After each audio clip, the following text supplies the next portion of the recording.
High, আমি সমরেশ পাল বলছি। আমি ইঞ্জিনিয়ারিং লাইনে 17 বছর বয়স থেকে আমি কাজ করছি। দীর্ঘ অভিজ্ঞতায় আজকের আমার 50 বছর বয়স। আপনারা যে স্যাম বলেন না, স্যাম যে ম্যাটেরিয়ালটা আগে ভালো ছিল, বর্তমানে একেবারেই খারাপ। তার গুণাগুণটা দেখুন। এই যে স্যামের যে পাতিটা আপনারা ব্যবহার করবেন, পাতির কোয়ালিটিটা এতই খারাপ। দেখুন পাতির কোয়ালিটিটা ভালো করে লক্ষ্য করুন। এই পাতিটা কোনো মতেই স্টেট নেই।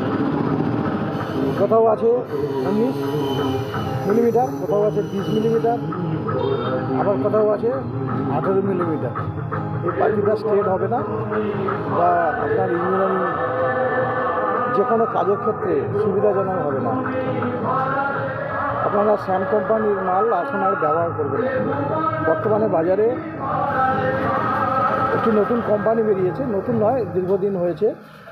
হ্যাঁ, সে কোম্পানির নাম হচ্ছে সুল। জিআই গিল গার্ড আছে, মেটেরিয়ালসটা খুবই ভালো এবং কার্বনের ভাগটাও খুবই হিসেবজনক। যেটা নরম স্টিল, আপনার বাড়িতে ওই স্টিলটা লাগালে স্যামের থেকে দীর্ঘদিন পর্যন্ত ব্যবহার করতে পারবেন। এই যে দেখেছেন এইখানটা কত চওড়া, দেখুন ভালো করে লক্ষ্য করুন, তারপরে এগিয়ে যান।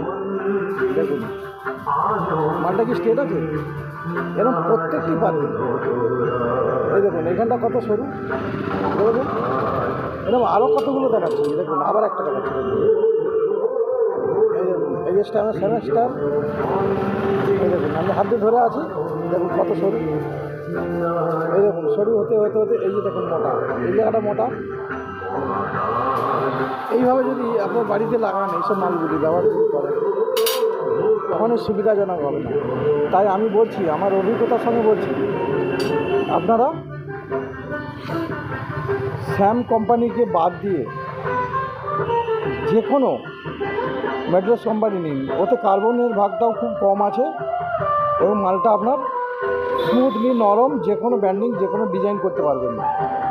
সমস্ত ইন্ডাস্ট্রিয়াল যেসব গ্রিল দোকান, তাদেরও বলছি আপনারা ওইগুলোই ব্যবহার করুন। আপনার কাস্টমারকে আমার ভিডিওটা দেখান, ভিডিও প্রত্যেকটি ওই স্যামের থেকে ওই সুল কোম্পানির কোয়ালিটিটা আমি নিজে কাজ করেছি, আমি নিজেই ভালো করে অভিজ্ঞতার সঙ্গে বলছি যে স্যামের থেকে আমি নাম্বার দিতে পারি 60% বেশি। স্যাম যদি 40% হয়, আমি সুলকে আরও 60% নাম্বার দেবো। অতএব আপনারা বিষয়টি বিবেচনা করুন বা নিজেরা পরীক্ষা করে দেখুন যে আমি এটা ঠিক বললাম কি ভুল করলাম। আপনারা নিজেরাই বুঝতে পারবেন। ভিডিওটি যদি আপনার দেখে যদি আপনাদের মনে হয়, একটু লাইক করবেন, লাইক করে বা কমেন্ট করে জানাবেন আমি ভিডিওটা কি কেমন করলাম বা আপনাদের কেমন লাগলো। নমস্কার।